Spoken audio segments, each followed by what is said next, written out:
दुसरीकडे राज्यपालांच्या विधानावरून आज अनेक ठिकाणी आंदोलनं झाली। वारंवार वादग्रस्त विधानं करणाऱ्या राज्यपालांचा आता राजीनामा घेण्यात यावा अशी मागणी विरोधकांनी लावून धरली। पाहूया।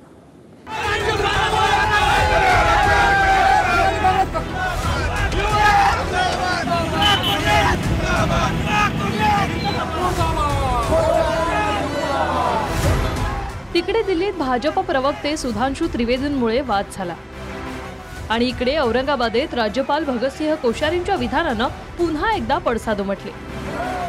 शिवाजी महाराज हे जुन्या काळातले आदर्श होते असं बोलून कोश्यारींनी नवा वाद ओढवून घेतला।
म्हणलं ना की छत्रपती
त्यानंतर जर मुंबईतून गुजराती आणि राजस्थानी लोकांना बाहेर काढलं तर मुंबईत पैसा शिल्लक राहणार नाही असंही राज्यपाल भगतसिंह कोश्यारी म्हटले होते।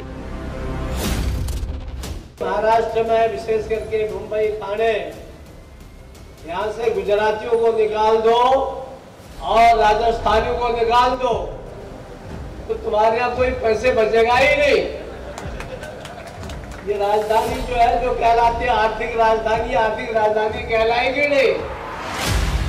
कोश्यारींना या सततच्या वादग्रस्त विधानांवरून एकदा खुद्द मोदींच्या समक्षच अजित पवारांनी नाव न घेता तक्रार केली होती।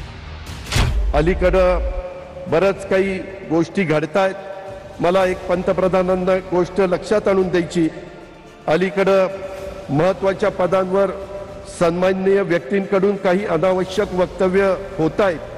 ती वक्तव्य महाराष्ट्राला आणि महाराष्ट्रातल्या कुठल्याही व्यक्तीला पटणारी नाहीत, ती मान्य देखील नाहीत। राज्यपाल हे महनीय पद आहे, मात्र मुंबईवरच्या विधानांवरून एका कार्यकर्त्यानं थेट राज्यपालांना फोन करून त्यांची तक्रार करणं हे बहुधा महाराष्ट्राच्या इतिहासात पहिल्यांदाच घडलं होतं।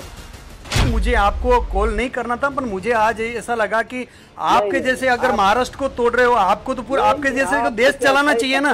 आपको कष्ट है तो मैंने मान तो लिया कि भाई अगर कष्ट हो गया, मैंने अगर उसको कोई प्रेजेंट करने में थोड़े हो गया तो ये मतलब भूल हो सकती है। मैं थोड़ी कह रहा हूँ कि मैंने जो कहा नहीं भूल नहीं हुई है, बस आपकी बात सही है।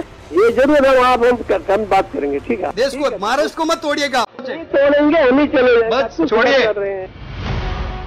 कोणत्याही टीकेवेळी एखाद्या पदाची मर्यादा राखावी लागते, मात्र जी व्यक्ती त्या पदावर बसली आहे त्यांनी सुद्धा आपल्या पदाचा मानमरातब राखायला हवा. Bureau report, TV9 Marathi.